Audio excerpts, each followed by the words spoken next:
Here from a Ryder Cup point of view, we've won some big tournaments within our team. Justin Rose, obviously having someone like currently Rory being interviewed in the press room. He's still in the young category, but he's in the experienced category. So obviously, especially coming up those This man will definitely be absorb a lot of the pressure and run with it. He's pretty one of the guys to watch out for. He is an experienced match play golfer. He's been playing match play since he was a wee little boy. Yeah, I think we've got very similar golf games. We hit the ball a very Good morning, golf fans. How are you doing? One another from that point of view. If you guys are tuning in at a later time, this live stream is just meant for getting ready. This is meant for getting ready for Hazeltine, exploring. We're going to see a lot of golfers out there on the course, and it's one of the things that we need to do in order to know where these golfers are when we see them, when we identify them, and that is getting intimate with the course. Right now, it's an early morning this Wednesday. The pros are being interviewed by the press. Justin Rose is smiling ever so pleasantly. And I am going through Hazeltine. Come outside the golf bubble a bit and see other sports people that way. Yeah, and when it comes to peak performance, I think you can Audio relate is a it to little bit tough business, to you hear. can relate it to other sports. There's so many common threads that some people who are successful integrate to their lives that make them successful, that you think, wow, I can relate that back to golf, or I can relate that to my life. So there's definitely a lot that he brought. I mean, the passion is what he really brought. And He's talking about savvy. just about how important it is to be part of a team, and not necessarily be part of a team, but make your team better for future generations, and be accountable to the number on the back of your shirt, and what that particularly means in their sport, so that the next number 5 has something to look up to and has a role model. And so obviously that can be very much easily transferred to our team this week, in the sense of every single one of us has an honor to represent ourselves and the team in the best way possible, and leave it in a better place for the next team in 2 years' time. Justin Rose could be a captain. I mean, Justin, those are some deep words. In this week, we've been talking about having more ownership this year, different vibe this year, doing more of the things that Europe's been doing this year. Do you get a sense of that, reading stuff, or does your team worry about them finally catching up with all the ideas that Team Europe has had? Yeah, I don't know if they're catching up with us on our ideas. I mean, I think that each team has to be unique, and they have to be true to themselves. So that's what they need to figure out, and that's, if they're figuring that out, then that's obviously then they're doing a good job. But yeah, it does sound like they're enjoying it, and at the end of the day, this all should be fun. It should be 12 guys getting together and having a good time, and that is probably the way to play good golf. But it's I think Europe's very comfortable in the way we do things, and we're not necessarily looking across the road to see what's going on the red side of the clubhouse. We're very much focused on our role and our job. That is one thing about the Ryder Cup, is that deliver on the golf course, and I think one chance for everybody golfers to realizes that, and, join up and play as a there's team. talk prior, There and, should be more match play Friday becomes a in Monday, golf, it's period. time just to play Match golf, play is and, fun. Match play is exciting. we feel comfortable There should with be our more match play. preparation, and I'm sure they feel comfortable with their preparation, and it's just going to be great to get on the golf course on Friday. Let's go to 4 and then 1. 4. Justin, I'm wondering whether Darren asked you to pack the gold medal this week as an example of more Gold European medal. pride in the team room. Yeah, I'd carry it around. And a way of annoying Henrik Stenson. So, no, listen, it's not something that I'm. See, I'm that's doubting why that. they are so So, crazy. this- They've this got 2 week is- Olympic medalists.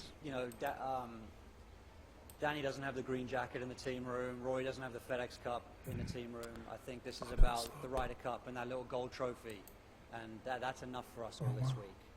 Yeah, it's nice to have belief in your teammates that they can stand up to pressure and they can deliver on the big stage, and I think that's what the gold medal and the green jacket and the FedEx Cup and the Henrik's claret jug, that's what they represent. They represent tiger that shot. we're guys who can play our best golf when it That's counts, pretty good. but we're after that little gold trophy. We're not after anything else this week, or we're not about any of the other victories that the team have enjoyed all year long. 1 right in the front. Hey, Justin. Justin, I believe your dad had the chance to watch you here shortly before he passed away in the PGA. Obviously, it's a special week, and he's always in your thoughts anyway. But does it make it a little bit more special when you come back here? And what are your memories of that weekend? A little vignette on the video. Yeah, you know, funnily enough, it's a golf course I don't really remember that well, having played it twice, 02 and 09. But you know, yesterday, funnily One you of should the say best that, I was putters, kind of out on Tiger the golf Woods. course, and I kind of just gazed off into the distance, and you know, there's some nice open views on this golf course, but with some wooded trees, and I definitely have a memory, and I think it's more from a photograph that I have. So what do you guys think about Justin Rose and how he will perform this upcoming weekend? So you know, obviously that was a fond memory and something that actually hit me yesterday, and you know, there's definitely inspiration that I can draw from that as well. And you know, like you say, I do think about my dad a lot, especially when it comes to moments like this, because these are moments that he would love to have been a part of. So yeah, absolutely. So it's a nice it's a nice source of energy for me this week. Nice. Number 2, please.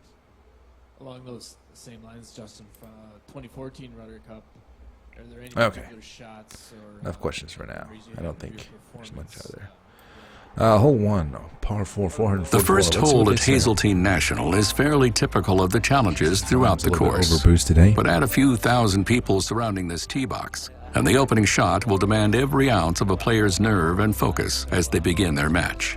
The hole plays just over 440 yards, and most players will use driver, but factoring in the pressure of the Ryder Cup, we may see some more conservative club choices to ensure finding the fairway on the always pivotal opening hole. The fairway of the first hole narrows as you approach the landing zone, with bunkers lining both sides. Favoring the left side of the fairway will make for an easier approach angle, while any second shots played from the bunkers or rough will have difficulty holding the green. Also, the direction and strength of the wind can impact how aggressive players can be with their second shots. The green on the first hole is protected by 3 bunkers and is undulated with very distinct tiers, climbing its way up from front to back. Consequently, an accurate approach shot could make the difference between a birdie and a 3-putt.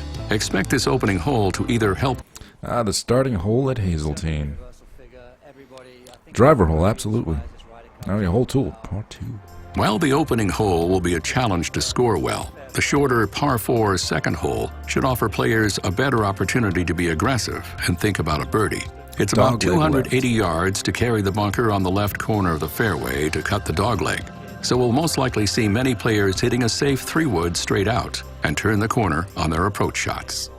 Tee shots that carry through the fairway may find the newly added bunkers along the right side.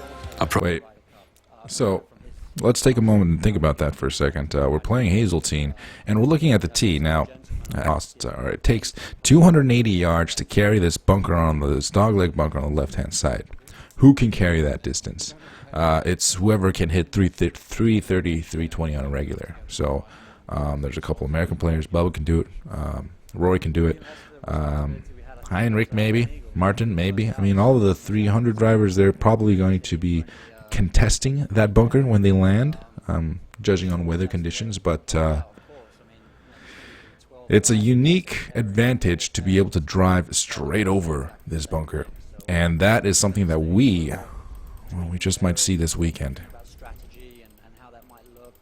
And it's difficult carry too, because this area is actually uphill from the tee box, so it's actually placed maybe a little bit farther than what you think. But wow, that is a long drive. If you can hit it. Approach shots played out of any of the 3 fairway bunkers will be challenging, especially if the prevailing wind is helping and blowing hard from the player's back.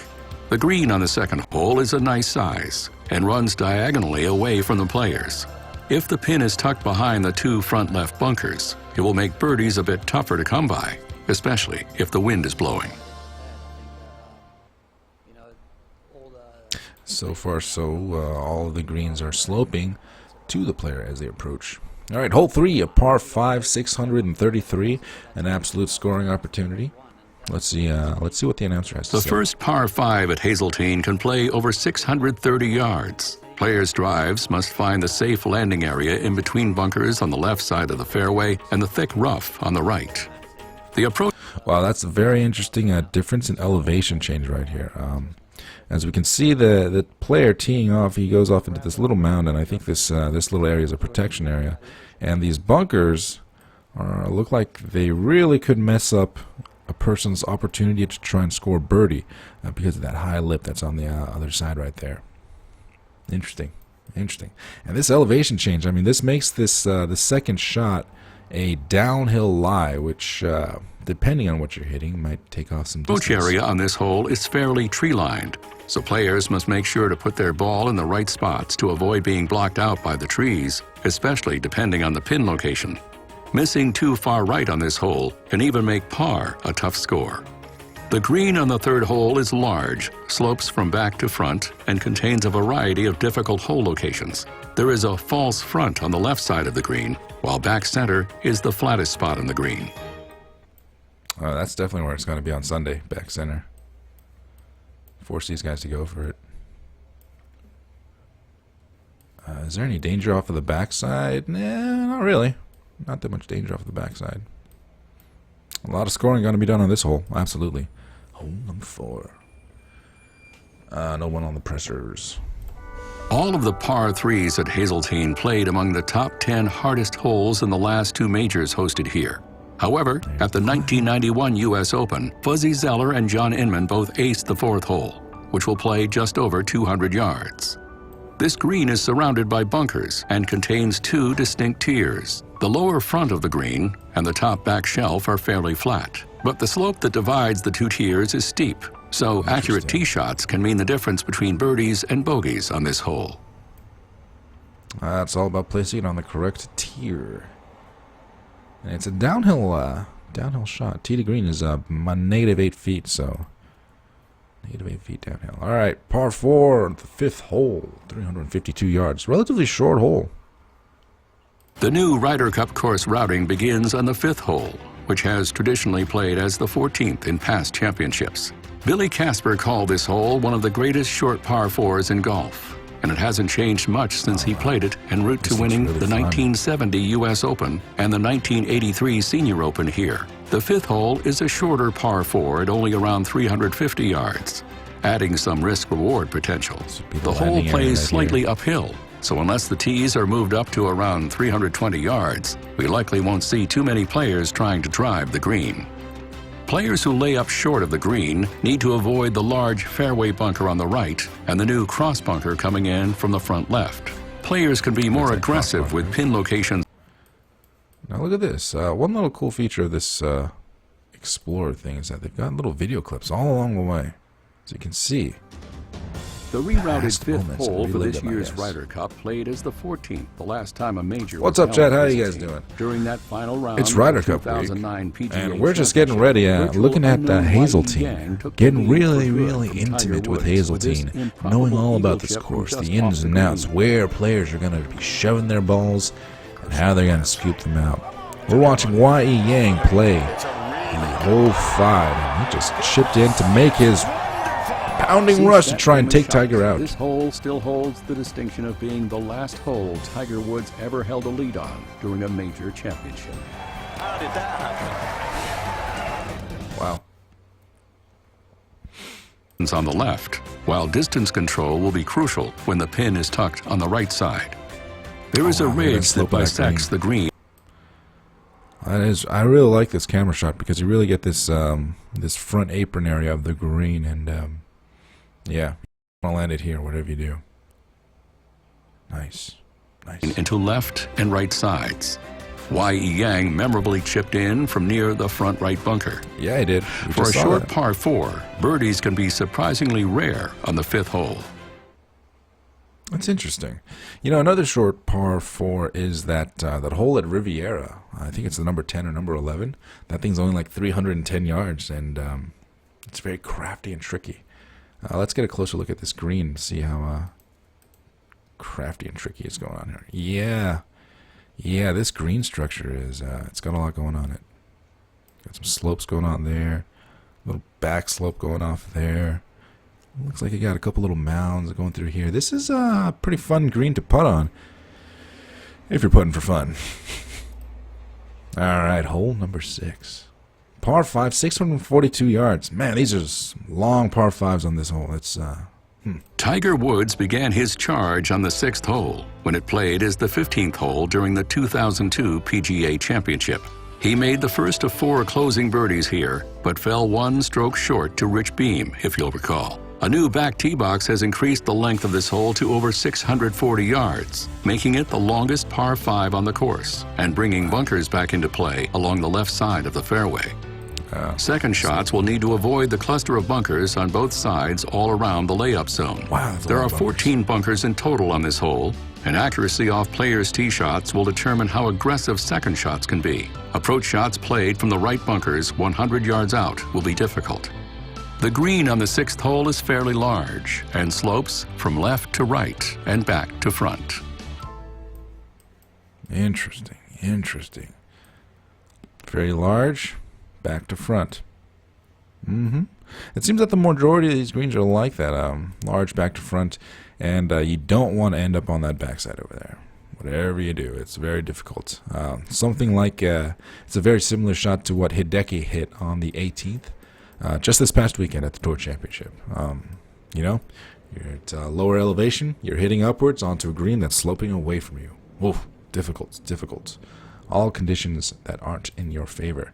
Let's check out this landing area, this par 5, because it's kind of interesting. This is normally when you think par 5, you think scoring opportunity, but looking at how narrow this fairway is, and looking at how guarded they've put the bunkers in this area as well. I mean, this is weird. They've got a little dip here. This little dip just to cause a headache for some people that just kind of roll and land and collect in here. This should be kind of interesting. I mean, if anything, it would be a slight nuisance, I guess, as a player, you know? Interesting. One slight note of insight. The right side of hole number 6 is the better side to play off of. It appears that the entire left side, you've got these all up and down rivulets going up and down and causing a little bit of trouble. But it's a little bit smoother, a little bit flatter on the right side of the 6th hole. And it looks like that's the side you want to play from.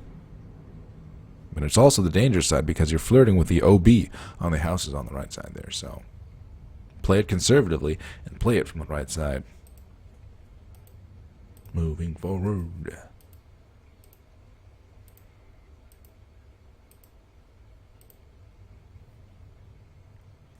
Let's go on to the next hole.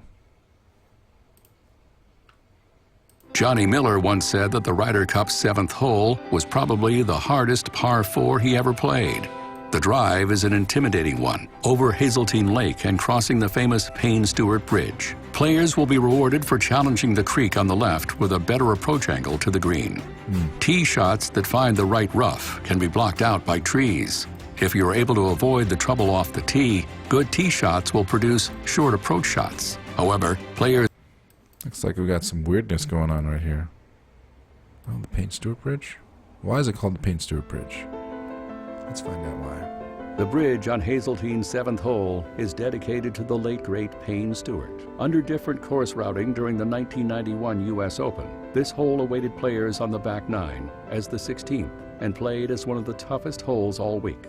Payne's stellar play on this short but difficult dogleg helped him capture his 2nd career major championship that week, and 25 years later, players of the 2016 Ryder Cup matches will walk across his bridge and attempt to equal the success he had on one of the most beautiful but challenging par 4s at Hazeltine. Shots gained. Payne owned the shots gained on hole 7, and that's how he won it. And that's why he's got a bridge. You know, I've got a bridge as well. Unfortunately, my bridge is located at the local Pizza Hut. The Mixmaster Golf Pizza Bridge, where he goes after his all-night editing sessions. All right. This is a really beautiful hole, though. I mean, you've got the lake all on the left side, all on the right side there. And, man, it's really relaxing. They say it's the most difficult, but, man, you got the best view. Hole number 8, par 3, 186 yards. The 8th hole is a medium-length par 3 that will play around 185 yards. The front pond can be a factor with front pins, and the pond to the left, plus the 4 surrounding bunkers, make this an intimidating tee shot. The 8th green is well protected with bunkers and water. Playing out of the back bunkers is very difficult. Once you're on the putting surface, a large lower bowl in the front left quadrant will collect most shots and will make putts up to the relatively narrow top shelf a challenge. 3 putts are common on this green. Consequently, it's one of the toughest holes on the course. The 8th will be an exciting par 3 to keep an eye on. I could understand why it would be one of the toughest holes on the course because, I mean, you've got water hazard there and water hazard there. You've got water where there should be grass and sand. Huh. All right, 9th hole. We're about halfway through. The traditional finishing hole at Hazeltine is now the final hole on the front 9. I wish there were some more people on the press conference, huh?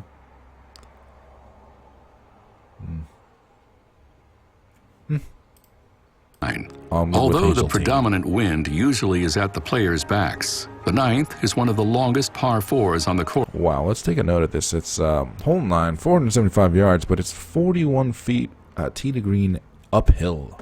Course, where players must land their drives between bunkers on both sides of the fairway. Short to medium length approach shots are played onto a green with 3 distinct tiers, so accuracy and distance control will be a premium, especially. We got some past moments here. Y. Yang, Tiger Woods. Yeah, we've seen that already. Let's check out the green. If the hole is cut in the narrow front part of the green. Hey, there's the clubhouse. Once players reach the 9th green, the tier that the hole is cut on will affect players' chances at birdie. The green slopes from back to front. Wait, the back of the green is relatively flat, where it's likely we'll see most of the pin placements. All right, so we've just made the turn, judging our performance, and now is where we make another push, or we try and collect our round. Hole 10, par 4, 452 yards. Accuracy off the tee is critical as players make the turn on this medium-length par 4. The perfect drive is right to the corner of the dogleg, leaving around 150 to 170 yards in. Some players may choose to cut the corner of the dogleg, leaving themselves around 80 yards out. From the top of the hill at the corner of the dogleg, the hole plunges down the hill toward Hazeltine Lake. A back left hole location will make for tough approach shots, with the lake threatening. But also, since this is one of the few approach shots on the course with a crosswind from right to left, pin locations on the right side of the green will also be difficult to reach, especially considering that the green slopes from right to left. On the 10th green, approach shots that end up on the wrong side of the ridge that bisects the green can leave difficult 2-putt scenarios. Combined with the 7th hole being positioned just behind the 10th, this area of the course should produce some gallery roars that will echo across the lake. Oh, yeah. This is a great spot to be sitting at, yeah.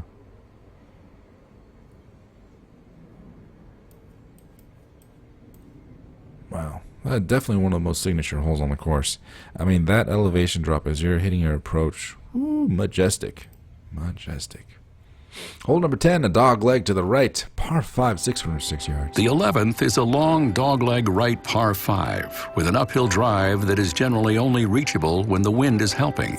However, this hole proved pivotal in the 2002 PGA Championship here at Hazeltine when champion Rich Beam became the only person to eagle it the entire week during the final round. Players who were able to carry the bunkers on the right corner of the dogleg will be left with around 250 yards in. From there, they will decide if they want to lay up short of the sea of bunkers up along. Drinking all of the knowledge. Literally doing a Matrix Neo, just absorbing Tiger Woods. golf history right now. Reached the front stretch from 290 yesterday. Yeah, classic swing. Yeah, Bean's on TV or not now. He's an announcer. The 597-yard 11th hole hadn't been eagled all week until Bean launched a hybrid from 265 yards. Hole 12. The 12th hole played as one of the longest and hardest. I'd like to note that this back nine so far has been the longer of the nines. We've had a 450 par 4, 500 par 4. 600 par 6. Par 4s at the 2009 PGA Championship here. The tee shot is relatively wide open, but usually plays into the wind. The left side of the fairway is a good aiming landing spot off the tee, because players who miss right will end up in one of the trio of bunkers, or have their approach shot blocked by the encroaching trees. If they've safely found the fairway, it's an uphill mid to long iron to the green. The putting surface of the 12th hole is shallow and firm, often making finding and holding the green a difficult task. There is some undulation around the front of this green, but most putts are relatively flat. Subtle breaks and the sheer length of this hole will make birdies quite rare here at the 12th. Yep, it's the length. Guys, this is just like a classic Following American the difficult course, 12th hole, you've got your trees, you've got your... Oh, hey, what's going, Agnic? This is just off of the PGA Tour, well, not the PGA Tour, the Ryder Cup website. They've got this 360 app, and you know, you can actually click on there, click on different things on the app, and explore stuff through there on your own if you want. You know, I just choose to do this because you know, for any of you guys who are just hanging out, I have got the live press conference. If anyone pops in, we can listen to their interview. But in the meantime, we're just going to go and get close with this course.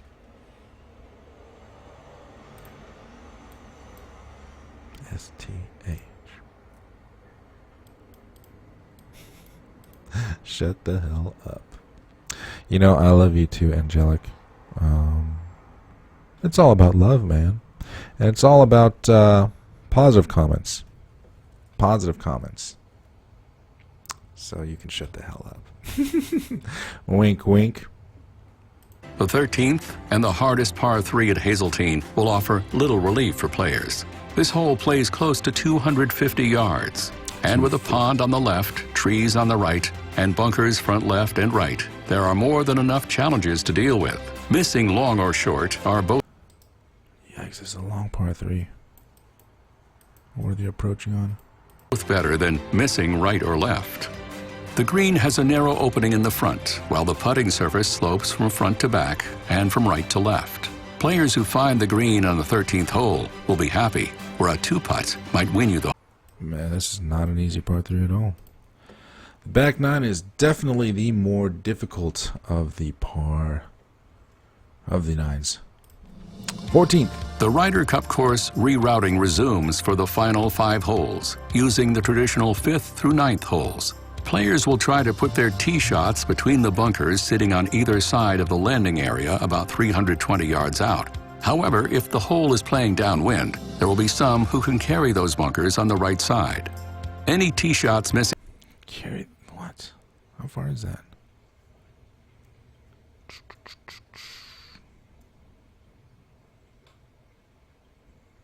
Hmm. 448, yeah. Where would they be looking? So if you're a long hitter and you carry the bunkers, this is what your approach shot will look like. This is probably the best too scoring far hole so right far. will be blocked out by trees, but approach shots from the fairway will be played into a narrow green surrounded by 3 deep bunkers. Because this hole is at the far end of the course, this hole could be a less populated spot to catch some of the great action during the Ryder Cup matches. There's definitely going to be some birdies on hole 14. Absolutely. Par 4, 405 yards. This hole has changed remarkably little since the course opened back in 1962. That's a beautiful Tee tee shots shot. on the par 4, 15th hole absolutely must avoid the woods on either side of the narrow fairway that doglegs to the left. Players can either lay back. Man, I love tee shots that actually just like you just shoot through a little chute, like a little channel.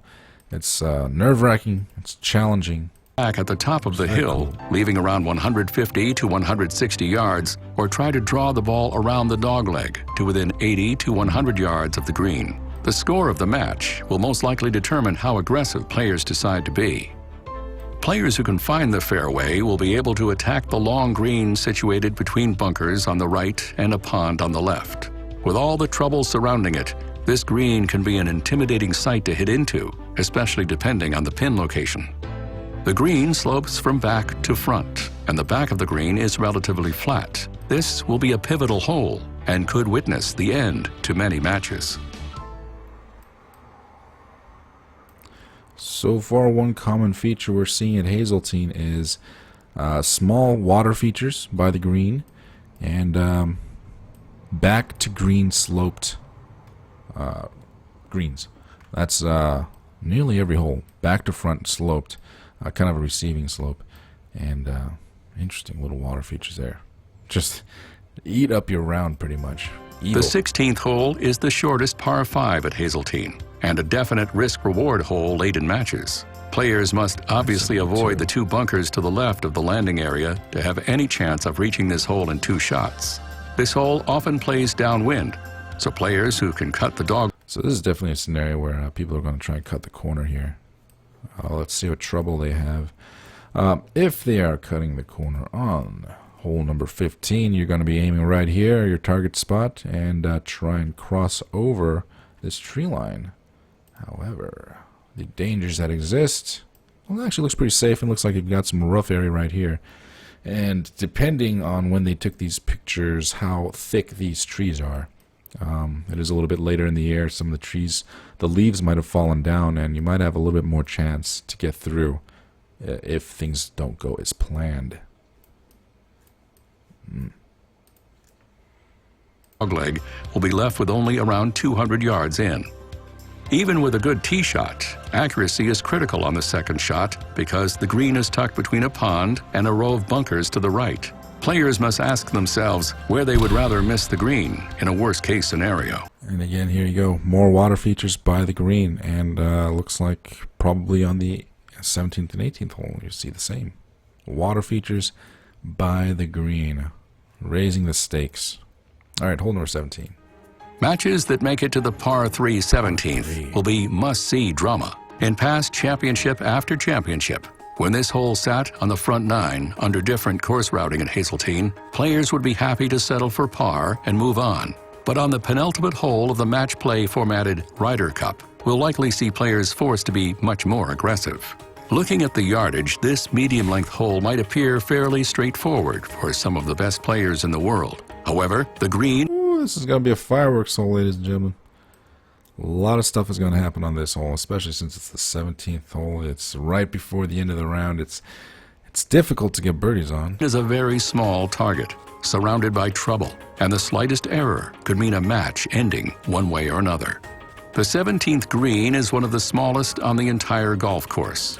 It slopes from back to front and left to right, with water and bunkers all around. Front pin placements will be scary. This will be a dramatic hole, and we should... That is correct. If you place the pin on the front right there, let's see. Let's look at the dangers here. You've got water here. You've got that bunker there. And then, I mean, there's just the chance that you can just bounce it off of, have just a bad bounce. You could just have a good roll here, hit a small patch of grass, and... Oof. So, of course, the safe bet is to hit it into the sand, hit it into the rough right here, and then play from there, trying to get a par. But this is the Ryder Cup, and people will be... Nerves will be at an all-time high, stepping onto the 18th and finishing hole. It's a relatively straight par 4, but add in the pressure of the Ryder Cup and bunkers lining both sides of the fairway, and players will face one of the most difficult tee shots on the entire course. Approach shots are uphill into a green that's difficult to see and guarded by a bunker front left and a massive second bunker on the right. Players will have to be spot on with their yardage and correctly judge any wind. The green slopes from back to front, and when the pin is down in the low area in the front of the green, any approach shots landing long or left could be difficult to two-putt. If the pin is front left, playing out of the front left bunker will also be very difficult. The 18th hole at Hazeltine during the 2016 Ryder Cup matches will surely demand complete control of nerves and skill to capture a coveted point. Yeah, that is back 3 holes. Yeah. 16, 17, and 18. Good design. Good design. I mean, 16, you've got this par 5. You can be very aggressive off of the tee. Take it over these tree lines because it's not going to be that penal when you land. And you're going to be riding high off of carrying that corner and try to attack this treacherous, treacherous green. Back to slope front. So don't go over the back. Don't miss it onto the left side, or else that you've lost the point. You've lost the point for this hole if you landed in that water. You're going to see a lot of players hitting into the sand right here, hitting into this rough. All right. Well, hey, guys. Do you guys feel like you've known the course a little bit more? Do you guys feel a little more intimately aware? We got no more press conferences going on. That's kind of unfortunate. We had Justin Rose a little bit earlier talking about stuff. What sandwiches he ate before the round. All right. Well, this will do for the course research portion of our live cast. We might be on later today if there is any other live content that's going on the Ryder Cup website. I'm working on a Tiger Woods edit, 2012 Memorial. Do you guys remember that? Do you guys remember Tiger Woods versus Rory? No, not that Rory. Rory Sabatini, cowboy hat Rory. At the Memorial, and Tiger just charging down, and man, Tiger has one of the best putting strokes in the game. I mean, you guys might have forgotten, but looking at that stroke, it's like old times again. Let's take it out. Let's take a look. This is what I'm working on right now. Oops. Look at this putting stroke. Is underway at Jack's place, and look at that. I mean, just mechanical. There are no extra moving parts. He is just a pendulum. What a guy. What a guy. I'm really looking forward to watching Tiger play again. You know, yeah, sure, it's Tiger hype, but whatever. God, look at that putting stroke. I'm telling you. Look at that putting stroke.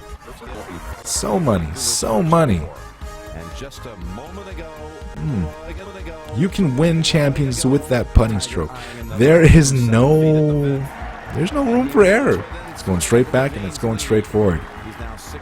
That's kind of crazy because, like, compare that putting stroke to like someone else who's also a good putter, who I don't understand how, is Bubba Watson. Because, like, when you see his putt, like, I swear to God, you'll see his putter just kind of, like, floating around, moving in small circles. And it's like, and then he'll just kind of, like, push it in. Almost like kind of like a billiards player stroke, it seems like. It seems like he's, like, some sort of sly southern billiards player. Just sort of rolling in these sly putts.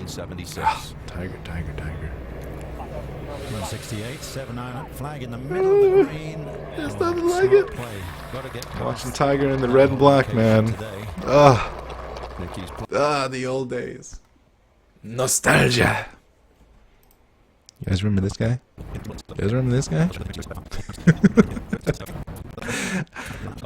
I didn't know much about golf when I first started watching, but I knew this guy, Rory Sabatini. Who's that guy wearing a tailor-made cowboy hat? I didn't even know TaylorMade made cowboy hats. Oh, man. Alright, well, it's back to work for me. I hope you guys have a good day. You know, hey, peep in into the live stream sometime, huh? Well, don't be a stranger. Don't be a stranger. And as always, hey, Angelic Sport Breakfast, I hope to talk to you again soon, my friend. It's a good time for you to drop into the chat for a little bit. I always enjoy a little bit of the haterade in the morning. That's some good haterade. Good haterade. Fine vintage. All right. I'll talk to you guys later.